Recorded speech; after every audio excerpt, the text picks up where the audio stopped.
Cage. Cage. Cage. Cage. Peach. I could eat a peach for hours. Please. Kiss me. Greetings and salutations. This is Cage's Kiss, the ultimate Nick Cage podcast, where each week we watch a film of his and we try to glean whatever kernels of wisdom we can from our National Treasures performance that week. Linda is still missing or presumed dead and dying, and Adrian and I are here to bury the living or dead body while we enjoy some drinks and conversation. Why do you seek the living among the dead? Oh, sweet Jesus. I'm going to drive angry into the dying of the light on this one. Oh, did I trespass on your kick-ass, Astro Boy, as you sought justice? Was that Just don't slip on crude the of me? frozen ground. Oh, What are we doing, Donnie? well, we're drinking for one, but we're also going to be discussing the past decade of Cage films. Yep. We're talking about that ever so pleasant decade of Nicolas Cage stardom, known as the 2010's.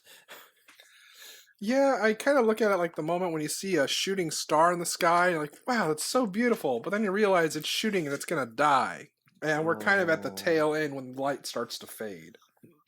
That's right, Nicolas Cage. You have been burning very brightly now. I want more light, fucker! Please? oh, God. So Linda won't come Yeah. save us, so we're stuck doing this. Yeah, which I know she's going to regret because it means mentioning things like Kick-Ass, The Sorcerer's Apprentice, Yeah, looks like it all films kinda, that she genuinely loved. It does kind of kick off with Kick-Ass there, doesn't it? Yeah. Yeah. Get into his role as not Batman Big Daddy. Yeah, it's Big Daddy. Yeah. Like I said on that one, I never read Mark Millar's comic, but apparently there was some level of adaptation from Matthew Vaughn there. Yeah, and I mean, even in the sequel, there was stuff that happened, if I remember correctly, that was supposed to have happened in the first book, but Right. didn't. And I mean, that'll happen. I mean, yeah, and I mean, the film was okay on its own. It wasn't grand, but it was something, and they decided to just go completely comical with it. As I recall, when we did that one, I've never been crazy about Kick-Ass. Like, it's all right, Yeah. But it was a bit, at the time, it was a bit of a breath of fresh air because the 2009 movies that we'd just done included Astro Boy, Bad Lieutenant, Port of Call, New Orleans, G-Force, Knowing. It was the hero we needed. And right before then was Bangkok Dangerous. So we'd had like this slew of just five, or more actually. No, yeah, we just like this endless slew of shit Cage movies. And then this fairly decent one comes up. We're like, hey, it's tolerably all right. Yeah, it's relatively okay. Yeah. Well, I mean, like I've talked a few times with you all, it's gone are the days of Birdie and about greasing up our butts and rowing to Canada. We didn't think that we would miss Racing with the Moon and the Cotton Club, but no, it turns out that the worst movie shat out in the 80s is still better than the stuff they do now. Exactly. Which says a lot about movies back then compared to now. Oh man. They're all so good looking with all that backlighting and the fact that there was lighting and shooting on celluloid. The fact that they cared. I mean, it's kind of like I just got much higher telling standard. you the whole thing of movies I got in today. It's like, look at The Exorcist 2 Heretic. It is the worst sequel to be made to The Exorcist. But in comparison to the last two Exorcist movies to come out, it is a godsend. Pun intended. I mean, it's bad, but at least it's not that CGI bad. jackals? God is not here today, priest. Yes. I mean, shit, even the Father or the Devil and Father Amon. It's like, my God, this is even better than that piece of shit. Oh, But man, yeah, so many Exorcist ripoffs. Oh. there have been, and I'm glad that we haven't seen that with Nick Cage. But there's always the chance. No, the Marvel closest is... we got there was fucking oh god, Season of the Witch. Yeah. Oh God. Yeah. Yeah. Yeah. Yeah. But yeah, Marvel is still rumbling their tummies about the possibility that they will seek out Nick Cage to play Ghost Rider in the MCU. So we'll see if Johnny Blaze will write. Oh again. my god! Well, they got billions of dollars to play with. They can do whatever the hell they want to. Yeah, speaking of, I'm surprised going into things like that in sequels that Sorcerer's Apprentice never did get a sequel. Yeah, you'd think it being a Bruckheimer turd and a John Turteltaub turd, Yeah. a Turteltaub, if you will. Have a little bit of a turtle head. Yeah, but you know what's fuck? That's one of those where it didn't necessarily like bomb hard, but it's like the second Teenage Mutant Ninja Turtles movie from Michael Bay. Oh God, yeah. Where the studio's like, well, you made a shitload of money, but we wanted a fuckload. I'm going home. It's like you turned a profit. That's all you should care about. No, it had to be. I wanted $600 million, not $400 million. This is bullshit. It's like, boys, I enjoy my cocaine, and those Ninja Turtles, they buy that cocaine, so we're gonna push out another one. I don't care how shitty it is. Just put it out there. It's like there's a few of those though where like they still made a fuck ton of money, but it quote didn't meet expectations. Yeah, and yet we're getting a second The Croods. But I guess animation, that's expected, because hell, they made so many Ice Age movies, and those started to really lose steam. Yeah, well, really they push those big ass Pixar ones out so slow too that by the time the second one comes out, like idiots have given the first one classic status. Yeah, like I was a little weirded out when people were really excited for a Finding Nemo sequel. And they're like, oh, guys, there's finally a Finding Nemo sequel. I'm like, finally? Didn't that first one just happen? Because, I don't pay attention to that fucking shit. That movie's like 10 years old now. Oh, why do you guys care? Well, yeah. You guys like Albert Brooks a lot? Yeah, it was the same when people got excited for The Incredibles 2. Like, that movie's old. It's like, I know old, because I remember renting it when it came out.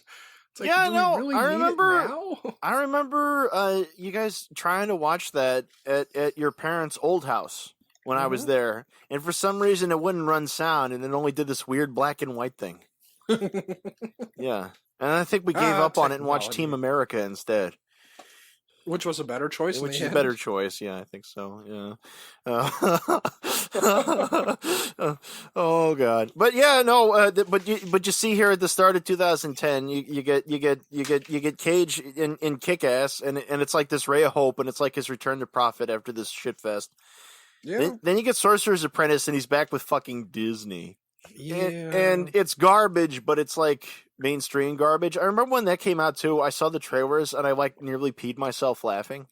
Oh God, yeah. It's like wizards and sports cars and shit. Yeah, but there was a movie I can't remember when it came out. I'm sure you're gonna remember this. I think it was called Leaper.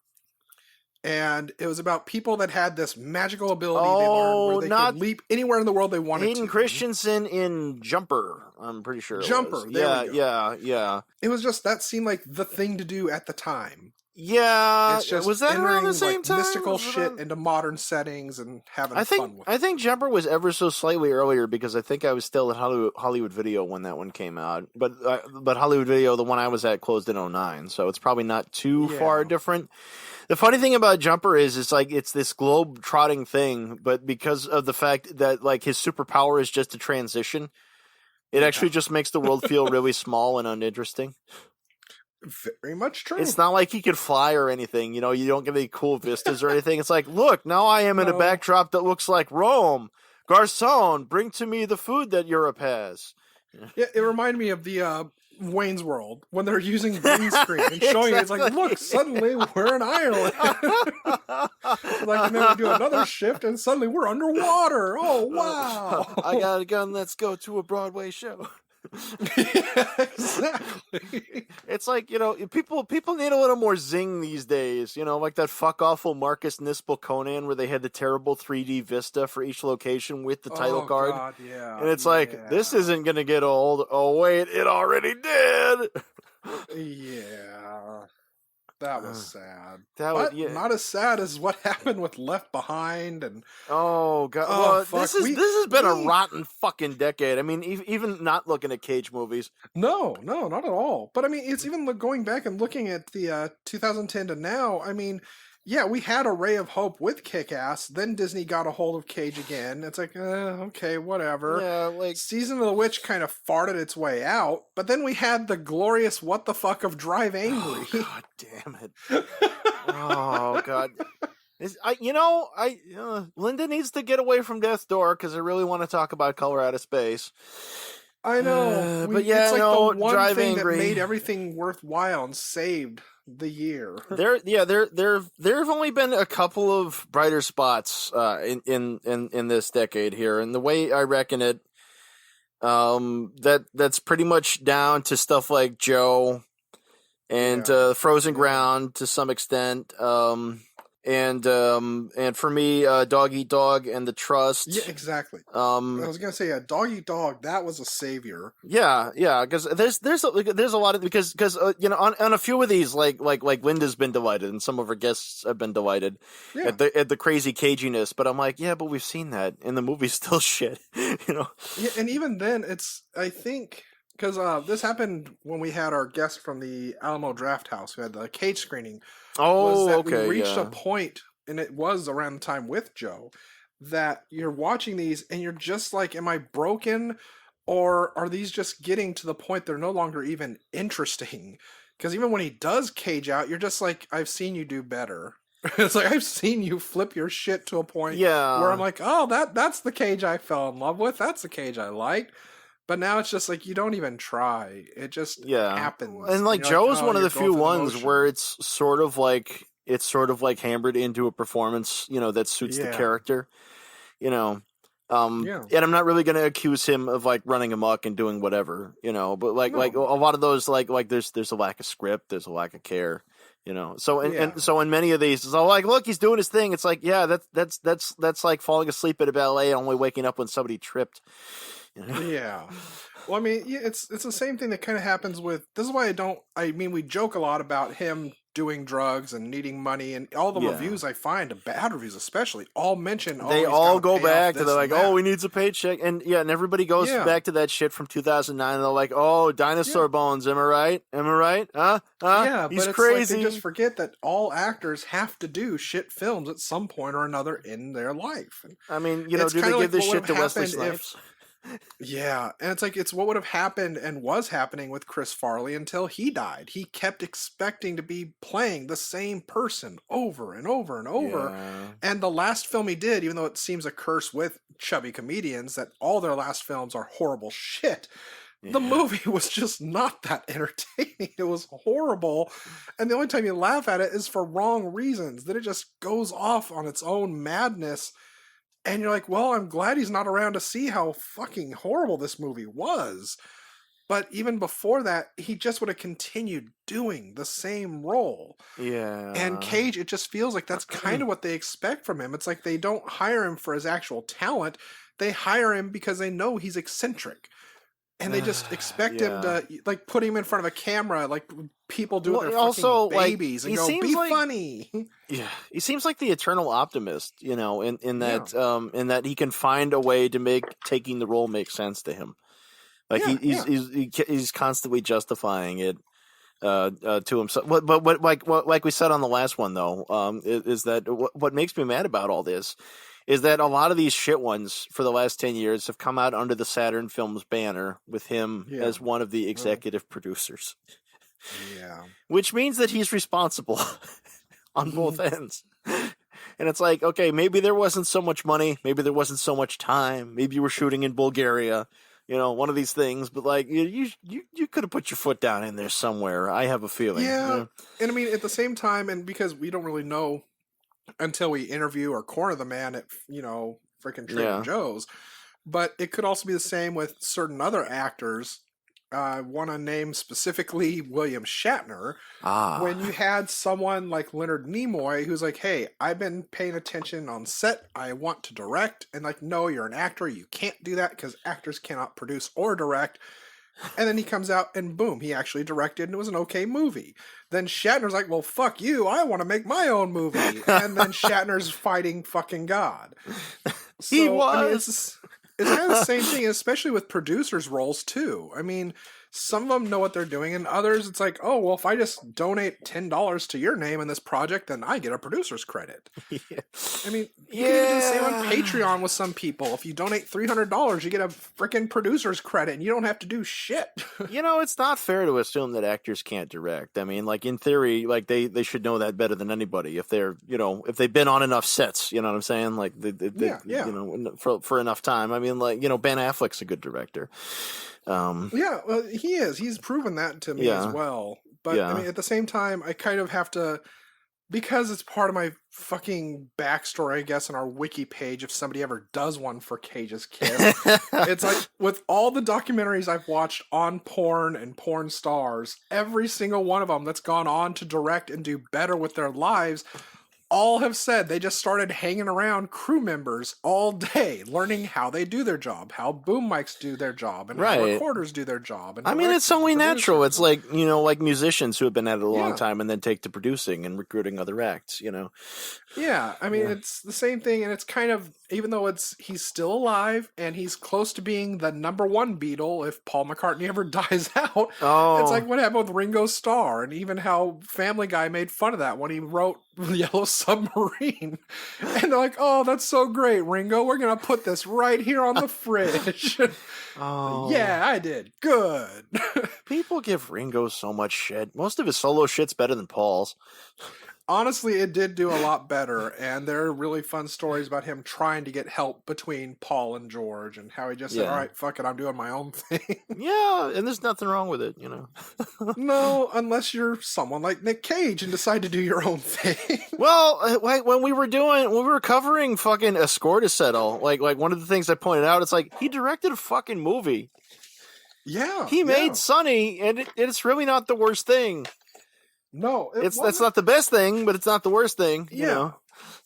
Well, I mean, yeah, and it's the same thing with like things like Deadfall. Even you go into things like that, and it's like, holy shit, what were you doing, and why did you do this? And Deadfall is like a glittering train wreck, though. Like you just watch it burn as it rolls off the cliff past you, because there's so many people in there contributing their time and effort.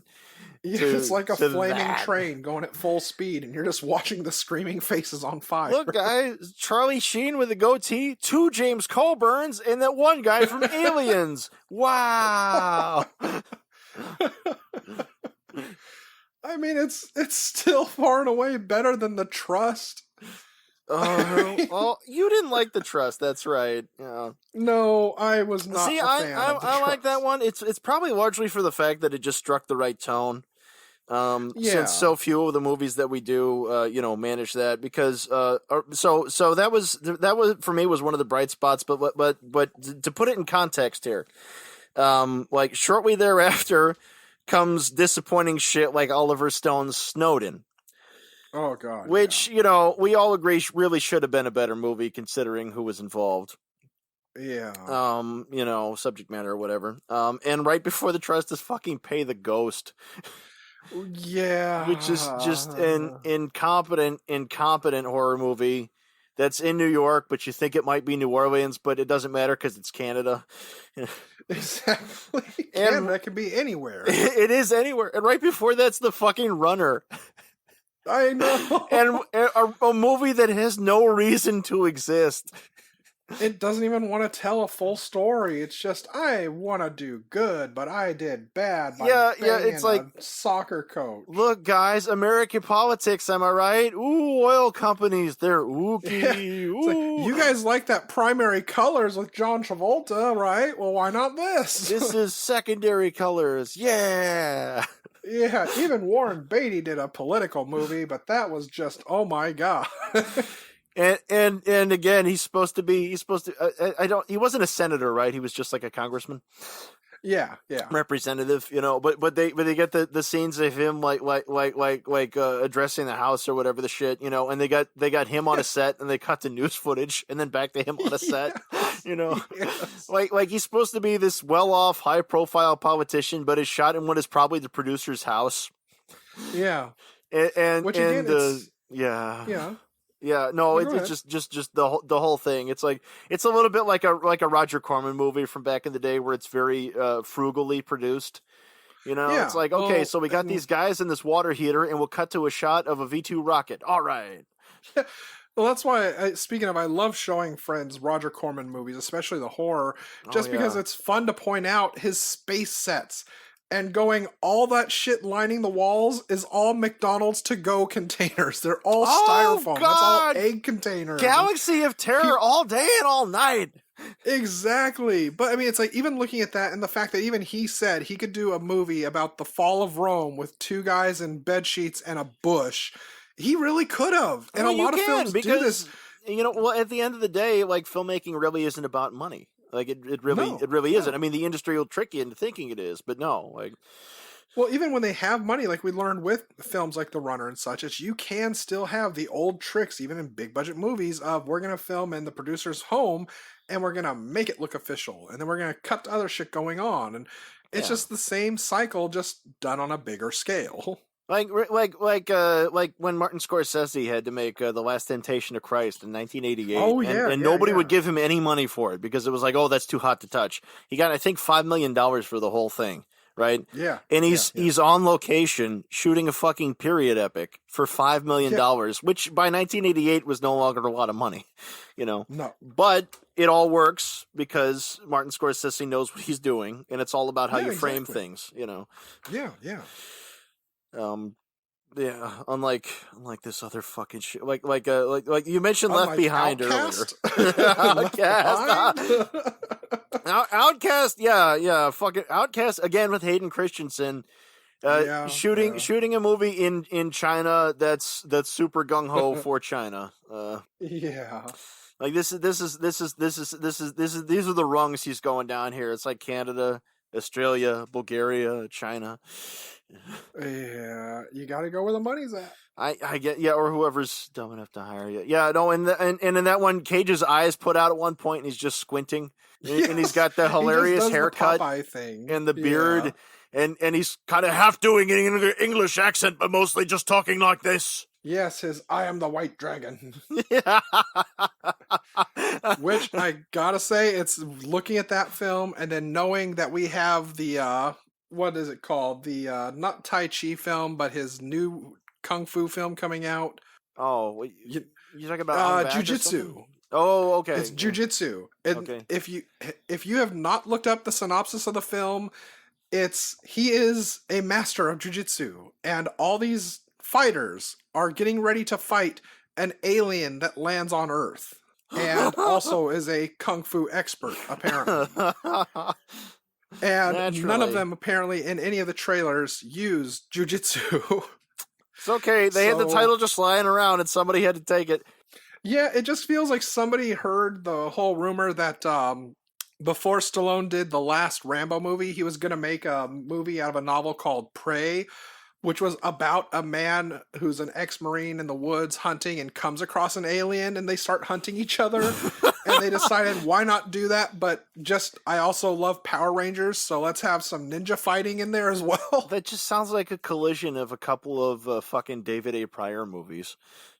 Yeah, it sounds almost like what we would have had with Predator when they originally cast Jean-Claude Van Damme as the Predator, but then he quit because everyone mocked him because of his size, and he just has a very fragile ego, apparently. Yeah, well, that's okay. He's still better than Seagal. There's a lot of people better than poor Seagal now. You hear me talking, hillbilly boy? And Seagal's like, I don't care if you guys don't like me. Putin likes me. We're buds. Yeah. Buds for life. I was in Under Siege, you know. The only movie he ever did with a positive critical score. Yeah, I was gonna say. We're a long, long way from his glory days. Basically, they just made Die Hard 3 before Die Hard 3 could be that. Yeah, and at least I can give credit again to Cage that he's far better than Seagal. He has range with his acting and his voice and his personality. Yeah, no, he's it's not constantly whispering with his ponytail. It's like the difference between I mean, this is kind of an unfair comparison, but it's kind of like the difference between Paul Newman and Robert Redford. Oh God, yeah. is that Robert Redford refuses fair. to play a character with certain vices. Yeah. Whereas yeah. Newman is like, no, I'm an actor. This is where the gold is.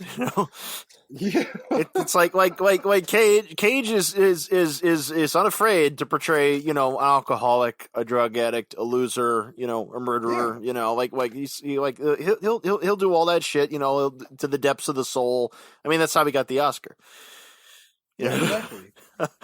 For good or worse. And unfortunately along the way there's other disturbing trends, especially in the 2010s, where he's always a guy with a shiny young wife or shiny young girlfriend. Yeah. Shiny, The shiny, the younger, yeah. 21-year-old bottle blonde, however you want to phrase this, It's the midlife crisis of actors. Yeah. It's pretty much along them lines. Which, I mean, Vin Diesel is still suffering from, apparently, so. Oh, Amazon Prime has something called Mandy the Haunted Doll. No doubt it's a tie-in. I'm going to put that on. Wow. The title says Mandy. I just, I mean, at least that also was kind of a bright, shining turd. Oh, I love that one. I mean, they all can't be as glorious as Indianapolis Men of Courage. Oh my God! Talk about things getting shoved up your dick. Good God. The urethra can only stretch so much. Yeah. No. Yeah. Well, that's another one of the disturbing 2010s trends, right? Because USS Indianapolis Men of Courage, along with Rage. Yeah. And Between Worlds is like one of those bottom of the barrel Cage movies shot in Alabama. God. Yeah, even Between Worlds, I'm still like surprised that was something that got released. Yeah, God damn it, that fucking thing. It's it another was a one. thing. It's like, well, they thought like, well, we got exploitable elements here. We'll be able to sell this to people. Look, rednecks, Nicolas Cage, ghosts, yeah, all of that. Yeah. Possession, banging, mother-daughter love affair. Except they think they're making a sophisticated independent film, so the possession thing just kind of goes backdoor until they need it. Yeah. It literally does go back to Yeah.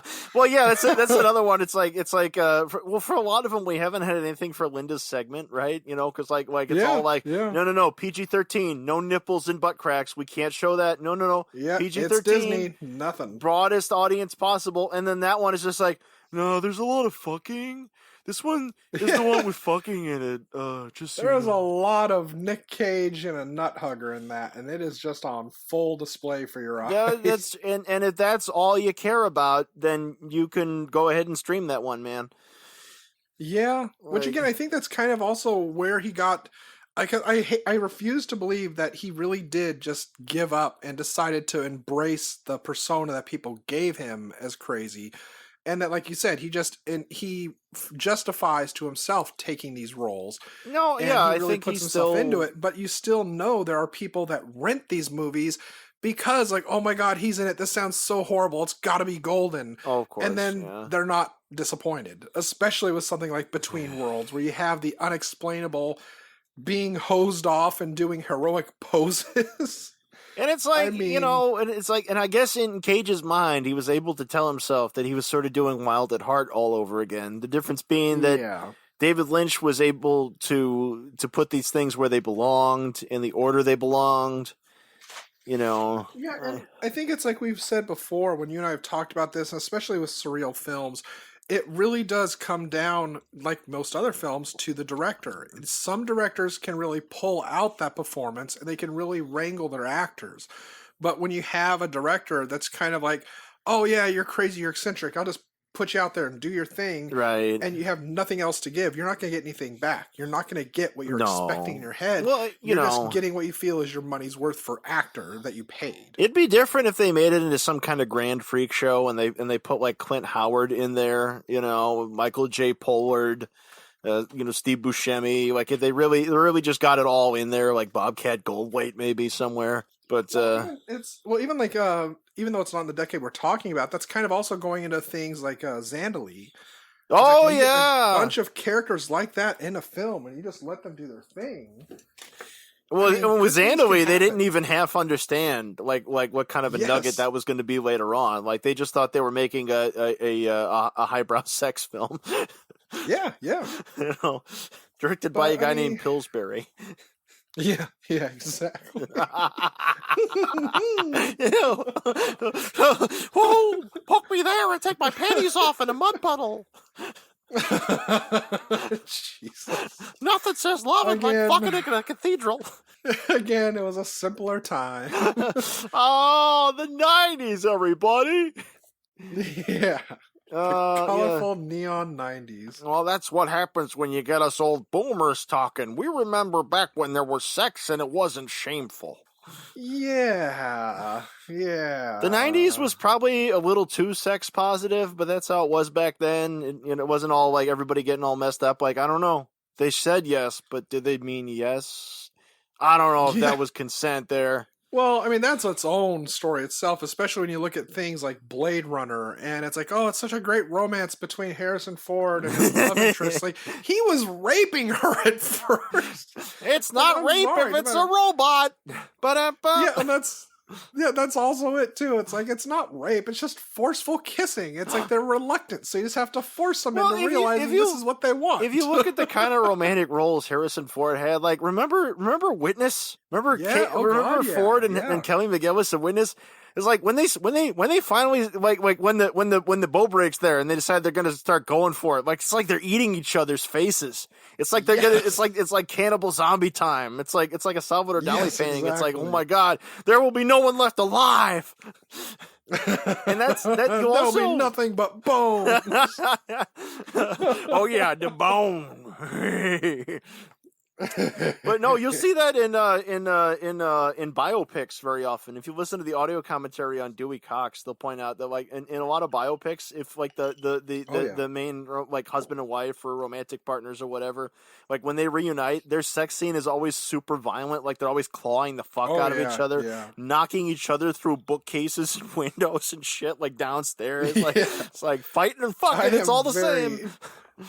I am very intimate with the commentary on Dewey Cox because I love that movie. That's a great fucking movie. Oh, man. It is. It's like the epitome of bioflick movies. I love it. I love fucking much. How John C. Reilly originates in small parts in really highbrow movies and in fucking Paul Thomas Anderson movies. And then the next thing you know, he's Step Brothers. Exactly. It's like, that's why I love it. cool. Even when he appeared in the latest King Kong movie they made, Skull Island, like he played a pretty somewhat serious person in that, but they still had jokes that pertained to him playing Dr. Steve Brule, where his jacket says "for your health" in the back. And I fucking love it. It's just hysterical. I love that shit. Awesome. But please don't leave me in a lurch. Even that still would be far and away better than something like Vengeance, a love story, or Mom and Dad, for fuck's sake. Fucking Mom and Dad. A 70-minute, zero-budget Michael Bay movie. That's what that is. Yeah, except it's without doing the lingerie model shooting history. It's just, let's do an MTV music video type thing. Man, that's another one where it's like, you know, I feel like we got a little bit spoiled because we did our for our Patreon, we did our reaction track on Color Out of Space before we saw many of the 2000s Cage movies. And so and Color Out of Space is really good. It really is. I mean, that was something I'd always been looking forward to, especially because the director and loving his earlier films he did, Richard and Stanley's knowing great. his fall from Hollywood grace. I'm like, when you have an eccentric, crazy actor and an eccentric, crazy as shit director, and you put them together, I mean, it's like the producers. Only good things can come from this. Yeah, when you get the right kind of wild men together, you know, like it's all great, you know, and that's part of why some of these are so fucking disappointing, right? Like Dying of the Light. There's so much untapped potential. Dying of the Light and Army of One specifically, both movies that just got fucked around so hard and like got chopped to shit. You know, where there's not even anything left at the end of the day, you know. Well, no, it's even like the alternate cut we saw to, was it Dark or was that Dying of the Yeah, Light? Dark was the Schrader recut of Dying of the Light from the Right. elements that he was able to recut it from. It was sort of like a Right. bargain basement recut a little bit. I mean, like, Yeah. because the man Yeah. couldn't legally re-edit the movie, they wouldn't let him. Yeah. Yeah, I mean, but that's part of why Dog Eat Dog is such a treat, because it's Schrader and Cage again. This time he's got final cut, so Yeah. he's and Schrader is able to go really off the rails with it. Yeah. Thankfully. And just for one shining moment, something appropriate is happening. Yeah, which again, it was a nice, even though I didn't care for the movie as much as you and Linda did, it was still a nice move to go from something like Dark into Mandy. Yeah. It's like just having kind of that surreal step from one foot to the next. There should really be room for that, especially by somebody like Panos Cosmatos, who actually a lot of we name a lot of directors on these, but so few of them could really realistically be called a filmmaker, because so few of them seem to understand film. Yeah, like they have no interest in technique whatsoever. Like they're not craftsmen. They're not artists. It's just like they're just jerks. It's like you couldn't even call them a hack. Well, no, and I mean it's kind of the same. There are I'm drawing a blank on the man's name, but he was the director for Sleepaway Camp. And it's kind of like looking back at films like then, where it's like you could film something in, say, 21 days of a shoot. Yeah. And you just, bam, as quick as possible, get it done, get it out. Right. People enjoyed it. It made money. And people in Hollywood like people like that. But at the same time, those people just never really stepped above where they were at that comfy spot, or they just couldn't really handle it there. Some people did go above and beyond, but they just didn't stick around. And there's very few directors that can actually carry a serious piece of work and take you to a place that they want lots of you assistant to go directors, without a lot it of experienced crew members. seeming like they have no idea what they're doing. Yeah, and I mean, it's even to really date ourselves here, it's going back to shows like Project Greenlight. Oh yeah, when you had showing what it is directors have to go through and realizing the struggles that they go against, not just themselves, but mainly the producers and the company making your movie. What are you talking about? I'll just cast my cousins. Yeah, I'll just cast my dad and let him argue when people don't listen to me, because that's going to make me look professional. Daddy, the man was mean to me. I swear, I loved the movie Feast, but having seen the shit that went on behind the scenes, I just couldn't.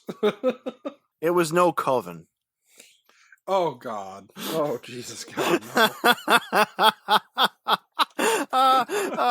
No. Hey, while we're talking about really cheap shit, how about that Humanity Bureau, eh? The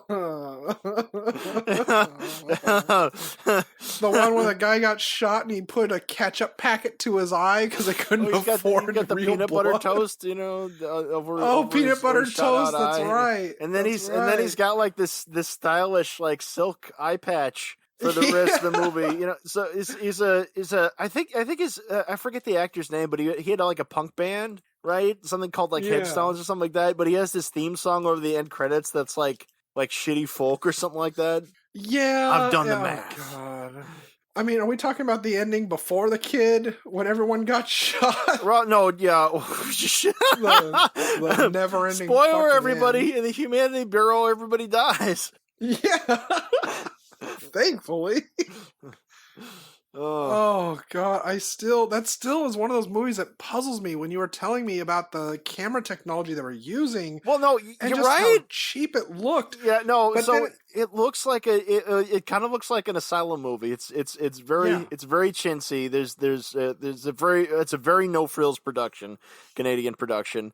And yet, the camera it shot on was something that was supposed to thought to have been the future at that time. It was like beyond IMAX 3D kind of thing, where it was this immersive 3 projector setup. So they have this camera with all these lenses all the way around. I'm trying to remember, because the thing that it reminded me of was I think maybe it was the same technology. I might be getting him confused in my old age and the fact that I've just drank almost an entire glass of just vodka and strawberry lemonade. Ruh-roh. But I remember when the Hobbit films came out, those were being filmed in 60 frame per second HDR. And people were just like, they were complaining about the movies because they were seeing something that the eye wasn't meant to see. It's like you're seeing things, you can look at the sets and you could tell they were sets. It was just Yeah, like, well, this is why you're HD looking at is it as if you're bullshit, by the there. way. Because you're not Yeah. supposed to be creating real life. You're supposed to be using No. things in life to create an illusion. Yeah, but Like- it's like like this is- people this were is, complaining because they could see that the faces looked red because you could see the makeup layers that were on them. Yeah. And when people ran, it was like looking at the old hand cranked movies because they would just move at like comical speeds. Well, this is instead why, of something that was like at 24 frames. the first time I saw HD shit, I think I was actually at your parents' house, and Yeah, and yeah. and you guys had the giant ass HD TV, and there are actually yeah. different frame settings on there. Some of which look shittier, some of which look less shitty. But if you but if you go, I think with the default settings, it looks like making of video from like the 90s. well, yeah, It doesn't look like the movie anymore because it destroys lighting. It undoes it, right? So all of a Yeah, well, sudden, these that's big why- expensive movies don't look like movies anymore. Yeah, well, that's why I remember being amazed when HD first came out, and you saw things like the menu for the Shrek movie. That was like the big seller back then for HD. And it's like people would stare at the TV because, like, oh my god, it looks like so real. Like you could just reach in and pull Shrek out, and they're just blown away by it. And then the first time I set up an HD TV and turned it on, I was like, okay, what can I watch that's in HD? Oh, it says Law and Order. That's in 1080p. So I go and turn it on, and like, this isn't Law and Order. This is like a soap opera. What am I watching? Because it looks like you're watching all something of a sudden, in real time. right? Because it destroys the contrast and the lighting. So that really cool movie looking show that you were going to watch now looks like a telenovela. Exactly. It looks like And I guess it's a Korean soap now. And I guess it was something like, again, the 60 frame per second HDR thing was supposed to be the new wave of technology for cinema. But again, when people saw it, they were getting sick, and they were also just like, this looks so fake. So that's just why a lot of these turn stopped. out to be cul-de-sacs, like the technology Yeah. for the Humanity Bureau did. It's kind of like if you've ever seen the 1962 movie How the West Was Won. Yeah, It's oh a God, gigantic, yeah, bloated epic, right? And that was also That was with done the, with a 3 Cinescope? projector setup, right? It was a very Yeah, yeah. limited run thing that was supposed to expand on CinemaScope. The trouble Yeah, and was they had is the that expanded screens. right, and- yeah. The Yeah. theater had to be a special theater, so everything was more expensive. And if you see the VHS of it, you could see the divisions between the screens because there was basically no way Yeah. to undo that.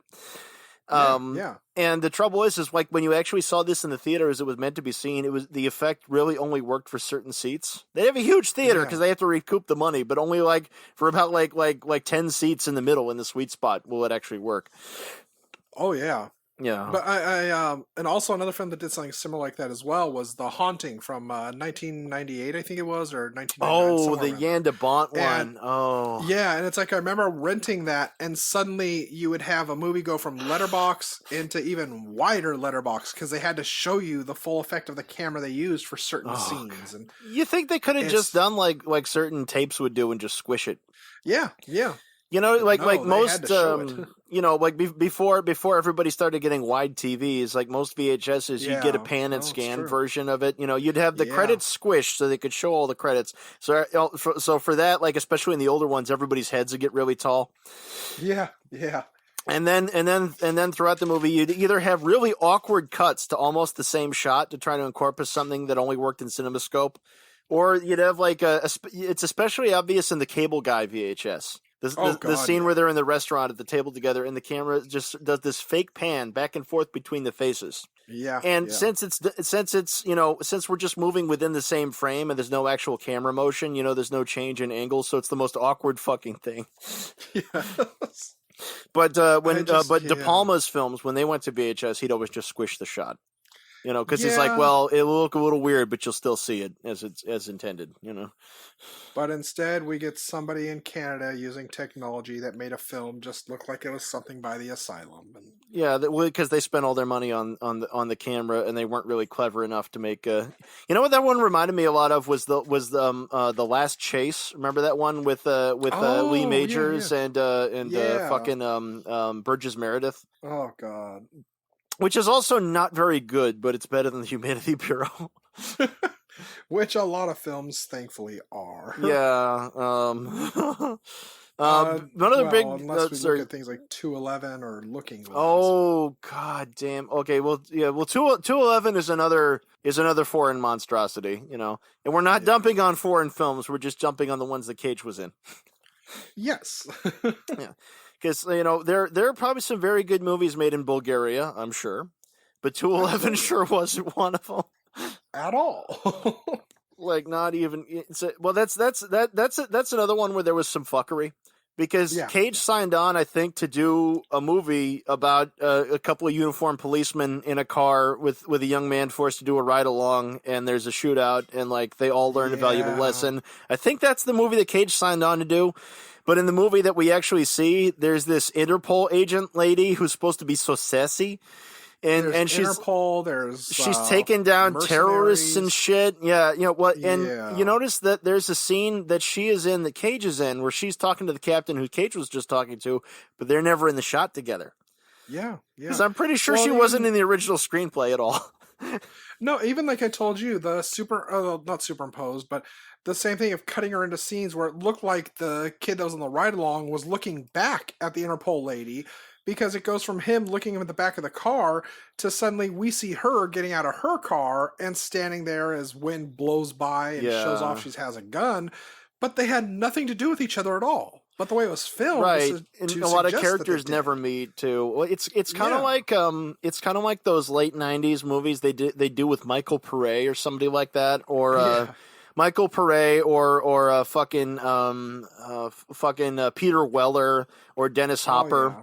Where they would get like they'd get Yossi Ween or somebody like that to take one of his like cheapo South African action movies and cut this actor into footage from something he'd done earlier, like Cyborg Cop or something. And so like there'd be all these action sequences where like guys on motorcycles would run in with chainsaws or something like that, or there'd be a huge shootout on the freeway and cars would blow up. Except while watching it, even if you weren't paying close attention, something would feel a little bit off, and then you realize the actor wasn't in the shot with anything else. Yeah. I mean, it's kind of like early CGI work where it's like, okay, so what am I doing? Oh, you're fighting a monster, and it's just going to be a tennis ball and a pole, and you have to look at it and stare at its eyes and look really upset. It's like, oh, sure, fuck it, why not? You paid me.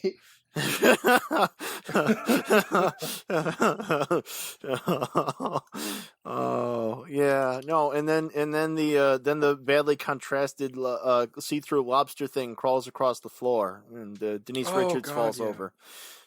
Yes. Sweet Jesus. Speaking of Denise Richards and certain types of ladies, Inconceivable. Remember Inconceivable? No. What you didn't like that erotic thriller shot in Ohio there inside of the producer's house? I would forget about that movie. Yeah, so that one with with that really annoying chick who's like a surrogate and like stealing her eggs back. Yeah. And well, by the way, I've been that one reminds me, I've been going through random obviously on Amazon, random whatever's free to stream cheapo thrillers and horror movies. Yeah.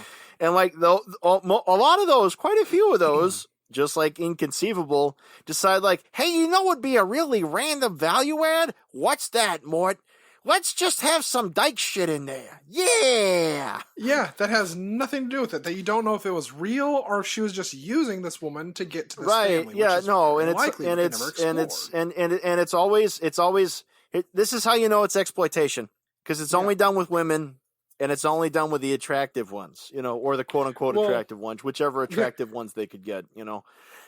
And actually, speaking of Inconceivable, I actually watched the better version of this called The Hand That Rocks the Cradle. You know what? That's also free. And watched that, recently. I'd seen parts of it before, but I'd never seen the whole thing. But actually, going back and watching that one's like, that's a really good movie. It really was. And what's even funnier is the fact that it goes from, okay, you see in the beginning, she is the wife of the doctor that's accused of molesting his patients and kills himself. And all she doesn't even go to change her name legally. She just pretends right off the bat to be somebody else, and they buy it. Yep. Nobody questions it until later in the movie when it needs to be.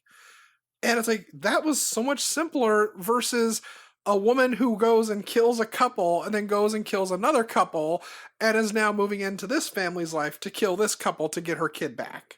And in the process kills a lesbian she was in a relationship with because this woman was going to become the surrogate to her child. And Yeah. it's just so bloated and convoluted, and it was just done so poorly, even up to the ending. Because even that, like you can now see, is that the surprise party they had for the wife in the Hand That Rocks the Cradle compared to what we had with Nick Cage and his wife, and then the surrogate stabbing herself in the kitchen and stabbing the wife during the awkward One of party. the big differences in the Hand That Rocked the Cradle is that the characters behave a lot more like human beings. They did a lot. but you said there was only one woman for you. It's like, well, yeah, I never said that it was you, though. You're dumb. Yeah, I was talking about my wife. But that, for the record, also for anyone that would watch The Hand That Rocks the Cradle, it is the most funniest unintentionally racist movie. Because the moment you have a guy there that's been sent from a People with Mental Disabilities Association to help people, it's a black man, and when she sees him at her window in the morning, she just freaks out, immediately assuming burglar because he's wearing a hoodie and he happens to be black. It is just, oh God. It's Amos and Andrew Part 2, everybody. It really is. And it's sad, but hysterical. I saw a black man with a stereo. That can only mean one thing. Oh my God, call the cops, Martha. No, you're unhinged. He's delivering it, I'm sure. Which also, oh God, I know we're getting away from the Cage movies, but what the fuck? In The Hand That Rocks the Cradle, she decides that she has to get rid of this guy because he's a threat to her, so she plants a little girl's pair of panties in his work box. So they take him away, but then later in the movie they say, oh, hey, guess what? They let him back to work. I'm like, really? It's that easy to just let people that are being accused of being pedophiles back out to work? Well, remember it was the 90s. Yeah, I was going to say, but then it was a different time where we don't have the cancel culture and the whole, no, even if you are innocent, fuck that. We don't want to be associated with you. Well, plus, the character was a little bit differently abled, right? Like he wasn't just, yeah. So like they're probably like, no, he didn't know what sex is. They're just underpants. He just likes them.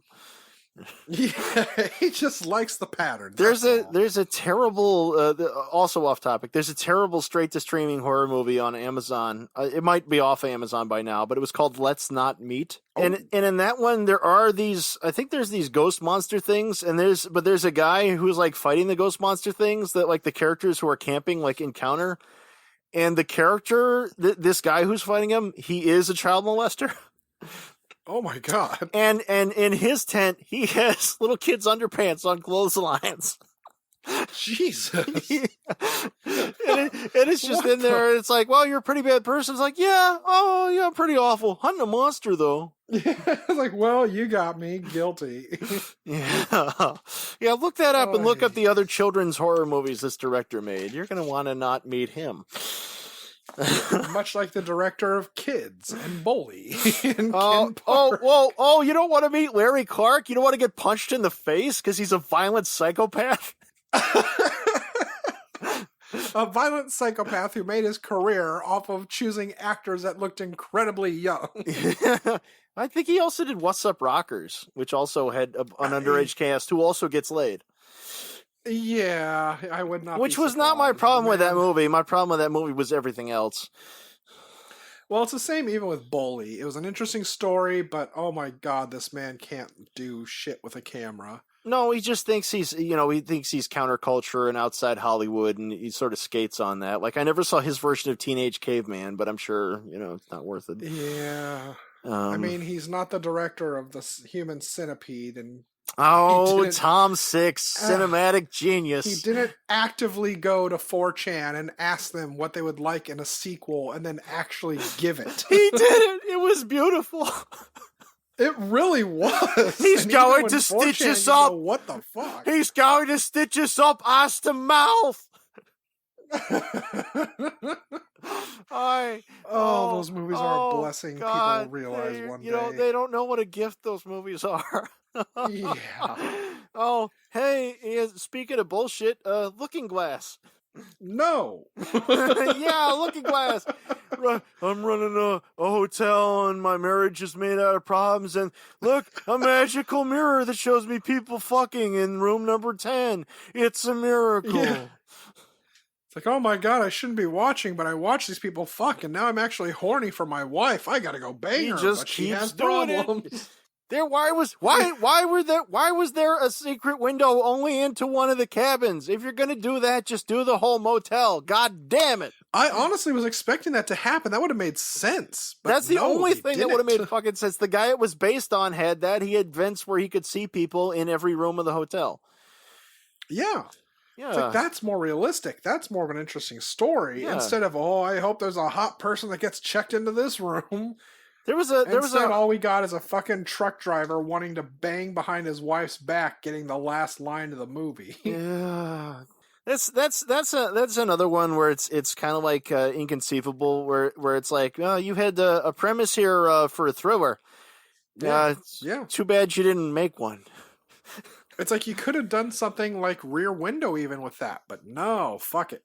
We're going something else entirely here.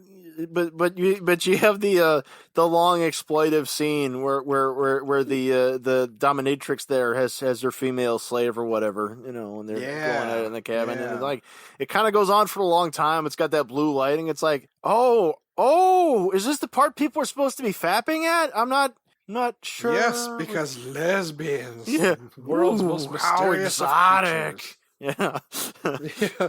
Like the old adage, I'm okay with lesbian sex as long as the girls are hot. Yeah. It's like, well, come on, can't we have equal opportunity? Can't there be a couple of guys drinking at the bar and some lady makes them kiss, because it's really funny? Haha. Yeah. And then the next thing you know, what did we do last night? Oh my god. No, Because sadly, that's only ever played off as that, comedy or as disgusting, Yeah, the only thing that didn't and was the biggest surprise, and I will still never forget my dad's reaction to seeing, was Wet Hot American Summer, when you see two guys really just go at it. That's one thing I liked Death Trap for, like even though the movie is basically a comedy for the most part, like it does have that out of nowhere. It's like you get full on close up on screen Christopher Reeve and Michael Caine tongue kissing. Yeah, they went for it. They really fucking went, and you know what? It paid dividends.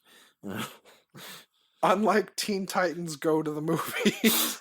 Right? Yeah, no, that way did not get the close up, full on screen male to male tongue kissing. I guess that one was intended for very small children, I suppose. Yeah, and I know some people have fun with that because, like, no, they got things in there for the adults. You see that they got that joke. Yeah. It's got like layers, and it's like I could just be watching SpongeBob instead, man.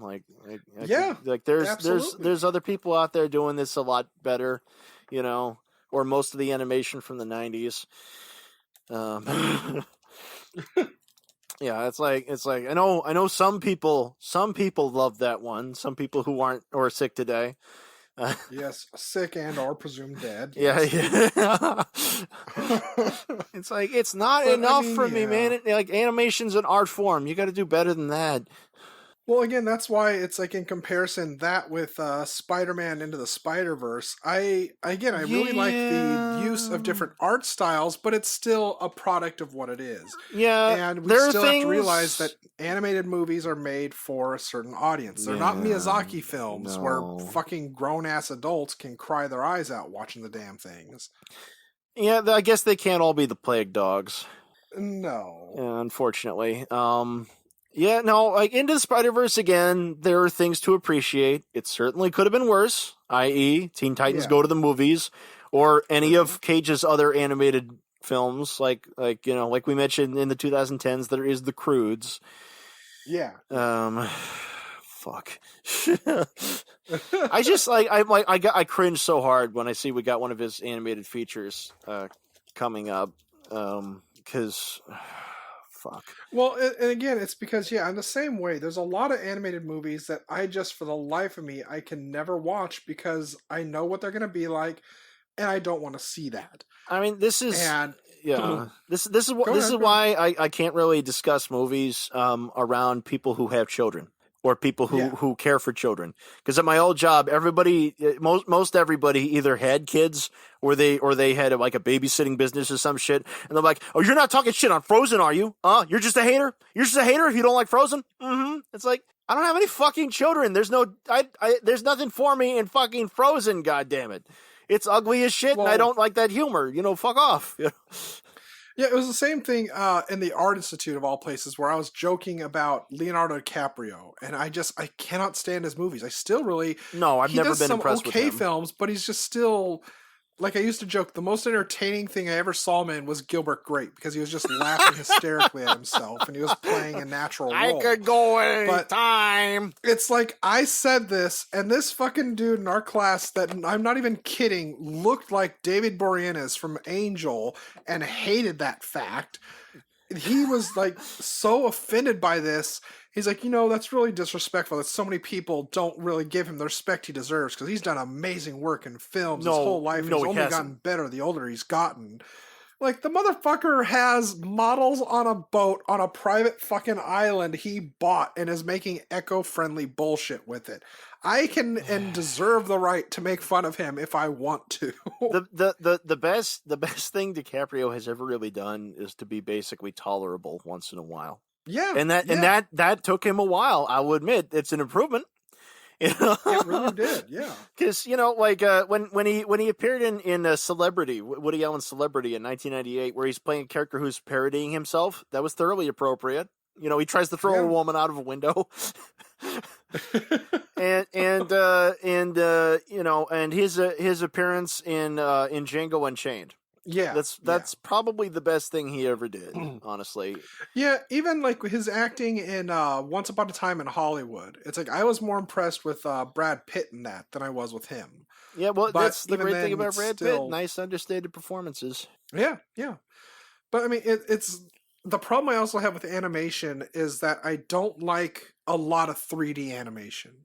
Well, it's hand-drawn pointless, animation still looks very good, and I Yeah. like because it shows there's effort put into it. Right. But I'm also kind of the same way with claymation. It's like I had to really give a try to a lot of that to find really good movies versus just looking at things like Shaun the Sheep and shit like that. Yeah. But again, that's another one of those genres that you kind of know what you're going to get in an claymation movie, but then you also have the highbrow bullshit. I can't remember the name of the movie because I really did my best to forget it, but I think it had Richard Gere in it or someone like that, and it was like a Hollywood big production thing where they literally were only using it to say, see, look, things like claymation can be used for adults and people that are auteurs, and we can tell actual stories and shit. It can.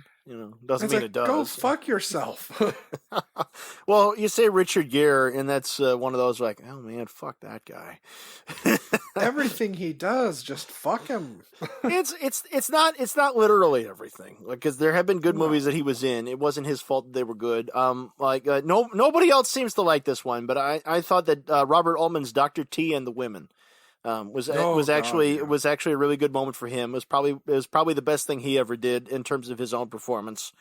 Paul Schrader in 81, he did American Gigolo, which again, people really fucking hate that one, which I don't understand. It's like, you like this, you hate this, but you like Pretty Woman, which is just pap, which is just fucking sugary pap. It's like you'll like that one, but it's like I think there might be a stigma where people just can't handle stories about male prostitutes. No, they really can't, because even Urban Cowboy kind of was the same way, but everyone's like, oh, but this character was so great in that, and everything else, fuck it, we don't care about. Yeah, it's like people, but as we go through and we see movies from more recently, you see that mainstream filmmaking still retains a lot of double standard, like the thing about the way homosexuality is treated. It's like hot women making out approved, and everything else, it has to be frumpy men in sweaters who kind of hold hands, maybe. Yeah, which is still being done even today, which is still surprising. Yeah, television and film.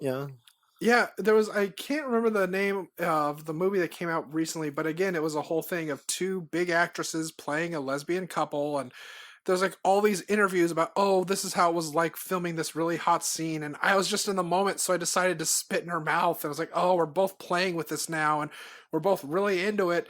It's like, where's the behind the scenes shit on Brokeback Mountain? It's like, where's the stories about guys rubbing their junk together? I was like, come on, we know this shit happens. It's the current year. Like this stuff's been decriminalized for 50 years. You know, it's been fairly acceptable for about 40. Come on, get over yourselves, motherfuckers. You know, but this is the thing though. Like, even though we basically not come any further, like not even baby steps further than we were in the 90s, we really have not.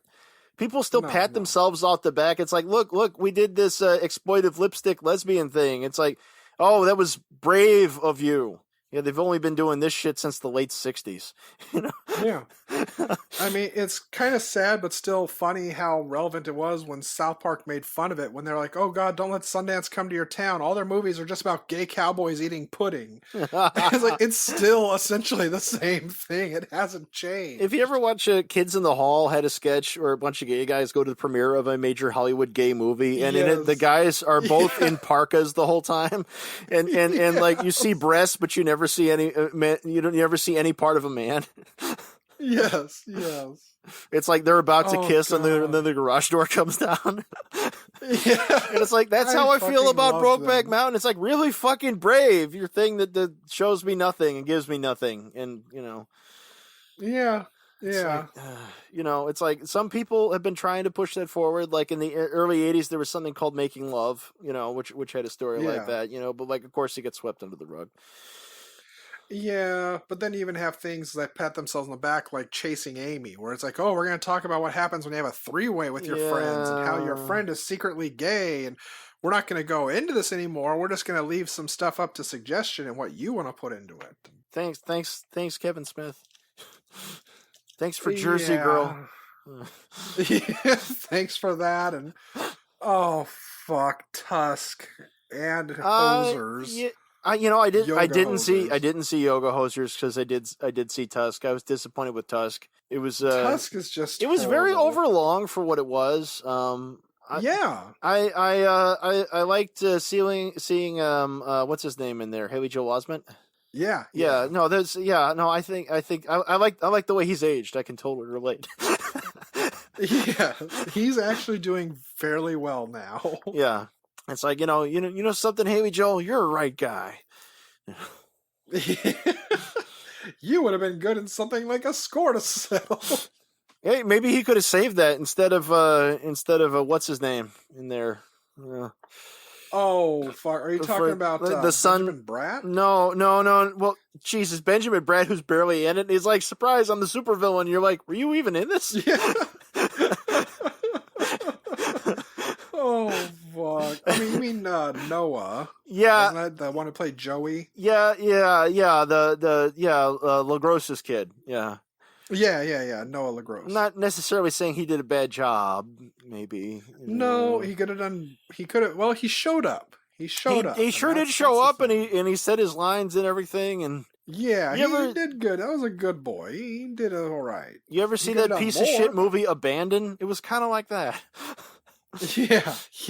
It's kind of like that, but not. Speaking of movies I wish didn't exist. Yeah. Maybe I'm not great at picking things to watch, but like, it gets really depressing when you're trying to get into something and then you get that cold sinking feeling that it is going to spring the same stupid twist on you that the last 6 movies did. Yeah. It's like, okay, wait a minute. Oh no, this is one of those, so somebody was dead the whole time, or somebody did it and didn't know it, or both, or, yeah, both of them. God damn it. Fuck it, I'm out of here.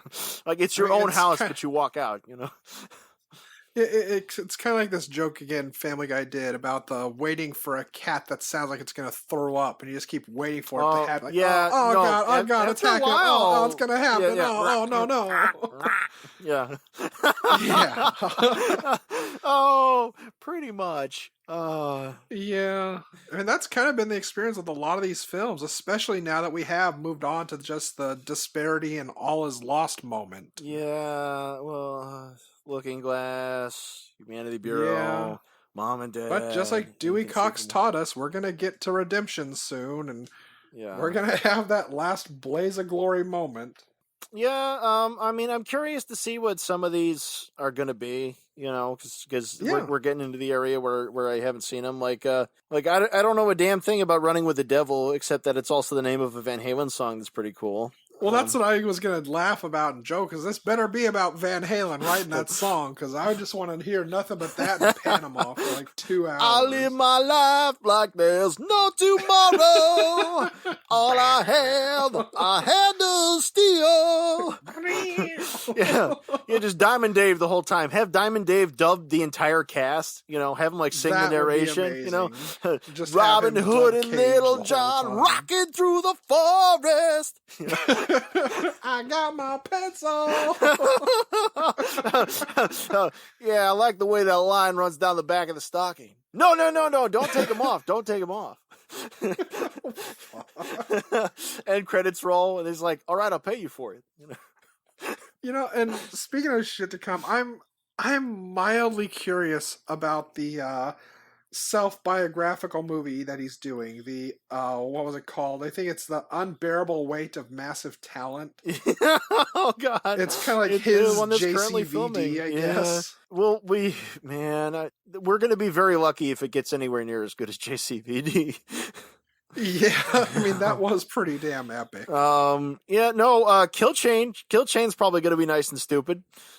So will Primal. Yeah, I mean all these movies, like I told you guys when we started this project, before this we've down to 91 episodes of this shit. And out of 91, before we did this, I had only seen like 4 Cage films that I could name off the top of my head. So that's been a lot of new experiences. I mean, and a lot of rude awakenings. because of me just trying to get my money's worth out of things like Netflix. Like I'd seen a lot of the 2010 ones before. Yeah. Or some of the shit from just before. Yeah. Like I'd seen Rage. Like Rage was not a surprise, a disappointment certainly, but not a surprise. Well, yeah. I mean, good God. Oh yeah, and of course on the earlier end of the 2000s, we get one of the very worst Cage movies, Seeking Justice.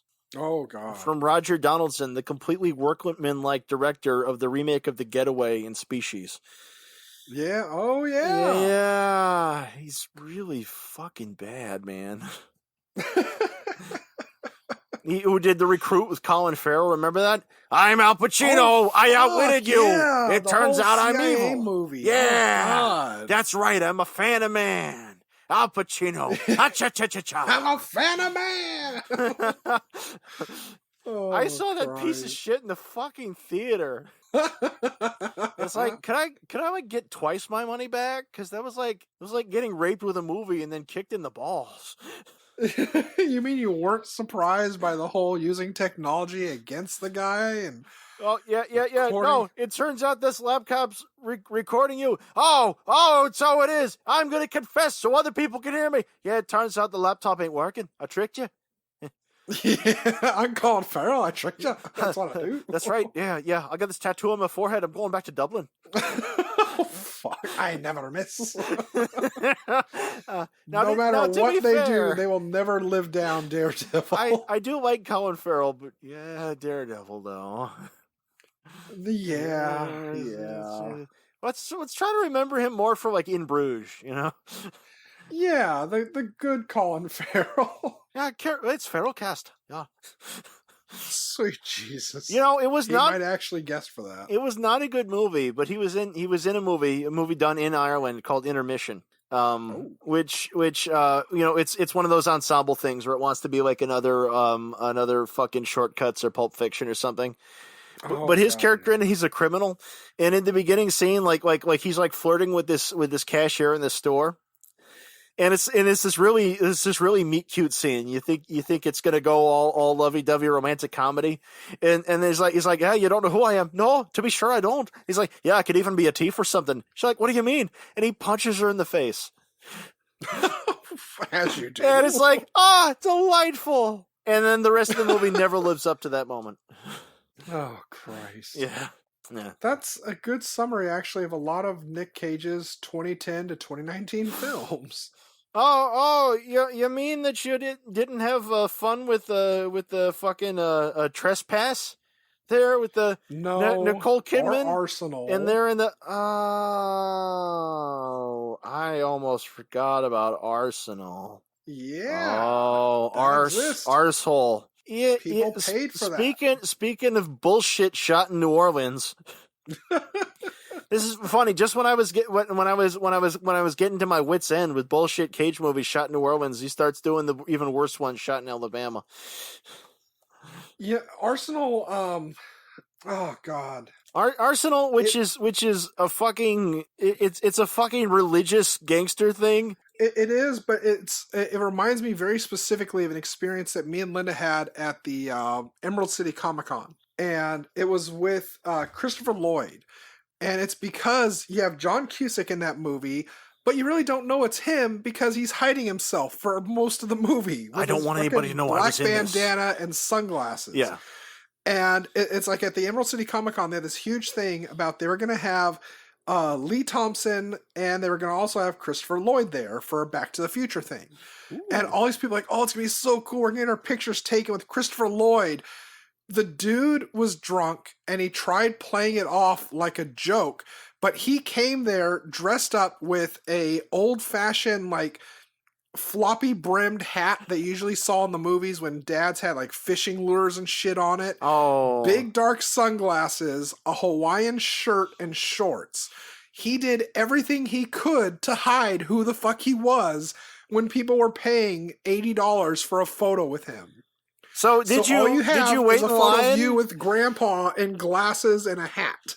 You should have got to the head of the line. You should have knocked him off of him, grabbed him by the collar, and said, "I have had enough of you." Just say that and kick him off his stool. Ah! I mean, at least people like George Takei were funny as hell, because if there was a big bear guy, he would just let you hug him like a baby and take a picture. And he was at least engaging with people, but fucking Christopher Lloyd is like, nope, let's just get this over and done with. I'm not taking the glasses off for anyone. Take your picture. Marty, glad to meet you. There's one thing I hate is conventions. Yeah. And there's one thing I love, it's Sweet Mother Hooch. But it was just, that's all I could think of when I saw John Cusack in that movie. I'm like, that's John Cusack, but you're the chubby John Cusack that's bordering on looking like chubby Seagal, and you're really trying to look like Seagal. It's a really, really ass, like, trailer park thriller. And the big claim to fame is that Cusack's kind of in it, Cage is in it, Cage's brother is in it. Yeah. and then Jonathan Sheck from That Thing You Do in 8mm 2 and Roadhouse 2. Roadhouse. Yeah. And it's like, oh, wow, Jonathan Sheck, you just suck so much. Yeah. That is another one, by the way, where they have the arcade theme, and it's like why didn't you guys extend this into the titles? Like, why else is this called Arsenal? Yeah. The whole thing they should have done it. They should have done it like a fucking Jonah Hess or fucking Wes Anderson movie. Oh God, yeah, that would have been nice. That would have been so much better than what we got. Instead, they're trying to make like a bargain basement like action movie with all the shaky cam and shit, and they think they're being tough and edgy, and yet it's all weird and like rah America Christian shit, isn't it? Yeah. I found that disturbing because it was more of an overtone in that one than you normally see, even in rah America type movies. Yeah, that's fair. Yeah, but gosh, did we manage to cover all this? I think. We got quite a bit here. Let me see if I left anything out. Yeah. Well, we should probably say a little bit more about Left Behind. Can we not? Speaking, can it not just be Left Behind? Speaking of religious movies, again, Cage doing a movie because of his brother, and probably really regretting it. Well, I mean, okay, if we're going to talk about that, if you had to compare the two together? If you had to compare Left Behind with Seeking Justice, which one would be more worth talking about? Oh, wow, man. That hurts. Yeah. Hey, you see that guy? He's a pedophile. I want you to shoot him for me. Don't ask any questions.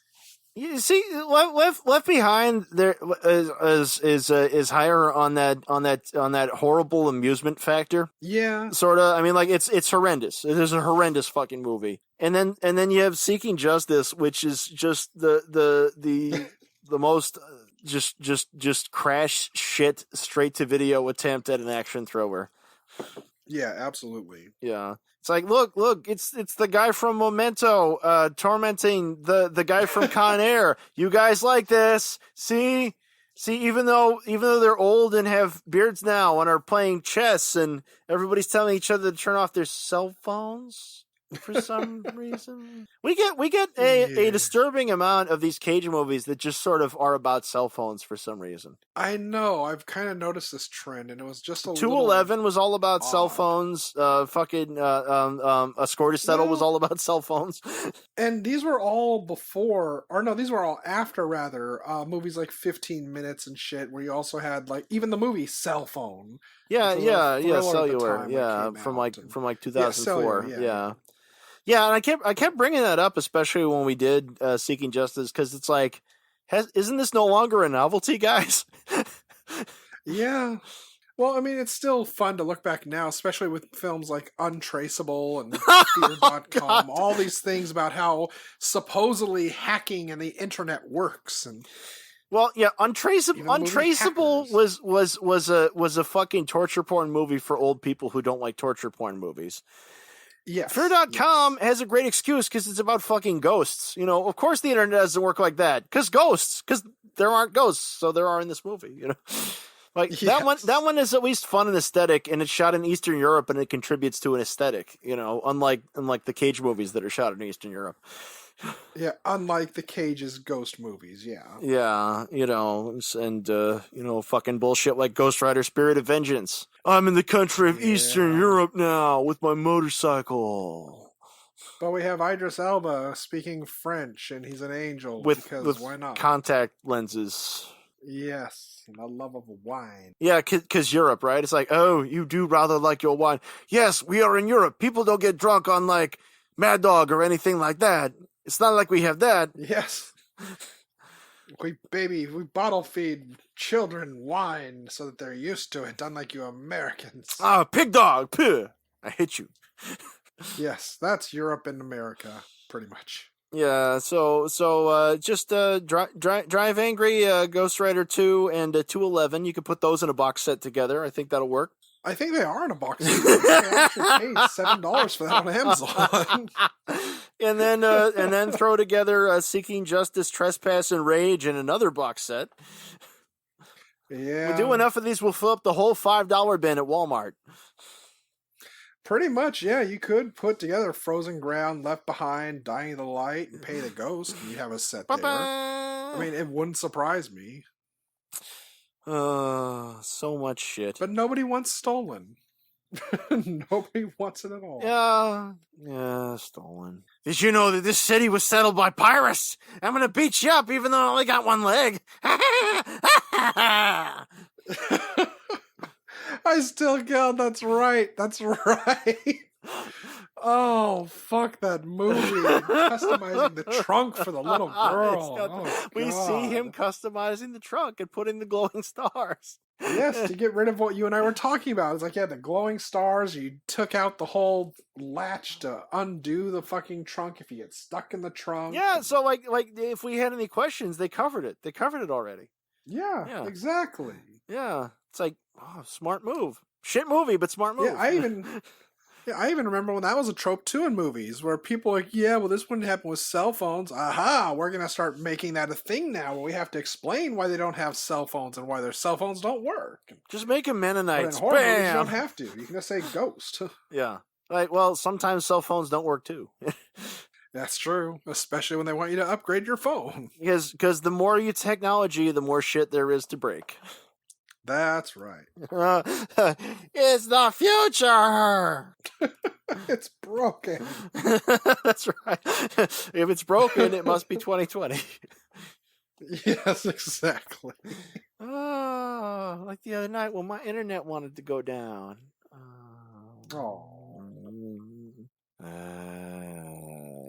Well, I think that's a good point to end this terrible torture. In horrible pain?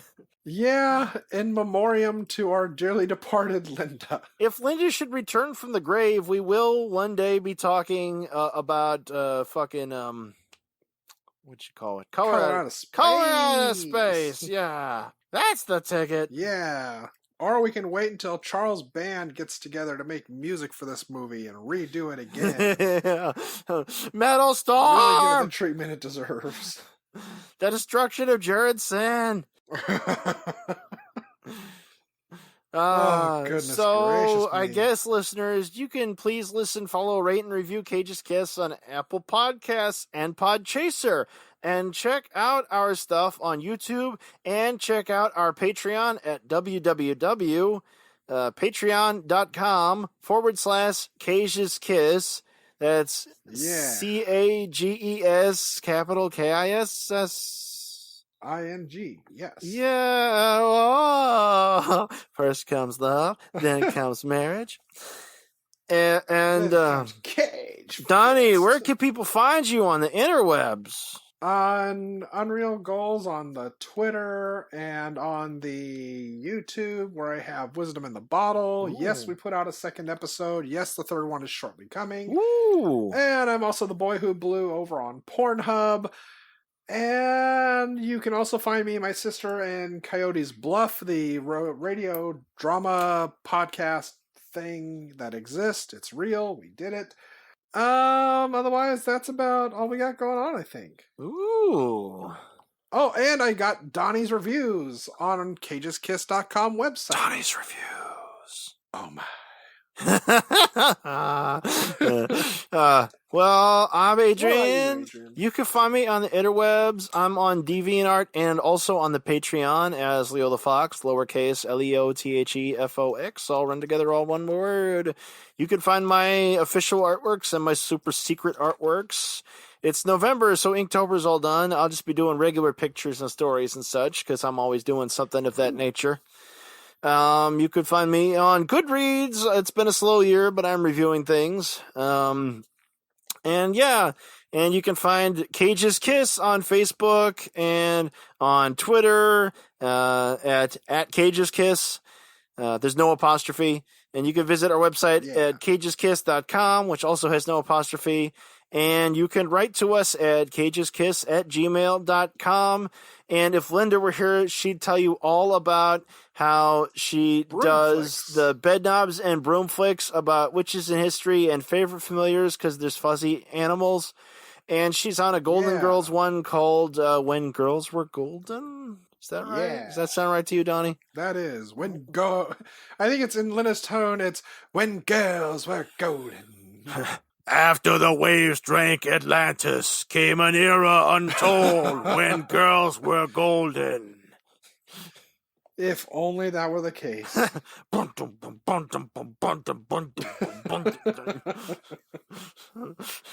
What is best in life? Oh, God. What's best is eating French fries that are cold because you drank too much. Oh, Donnie, so depraved. So depraved, Donnie. Oh, I'm ashamed to know you. That's my name, Donnie the Depraved. Even though in high school my nickname was the Human Meat Bike. Interesting. Anyway. Very interesting. Yeah. Yes. Well, yes, listeners, you'll be hearing from me, the Human Meat Bike, and Typhoid Mary next week when we cover Color Out of Space. We mean it this time. And you can stream that for free with a subscription to Shudder. Otherwise, you can rent it or buy it streaming in the usual platforms, including Amazon Prime, Redbox, and Apple. And Voodoo. Oh my God, a ghost, a ghost. You killed us. Ooh, I'm the ghost of Cage's career. Ooh. That's why I carry these chains with all my movies.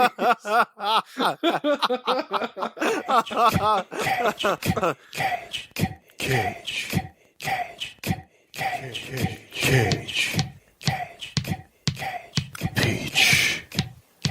I could eat a peach for hours. ears.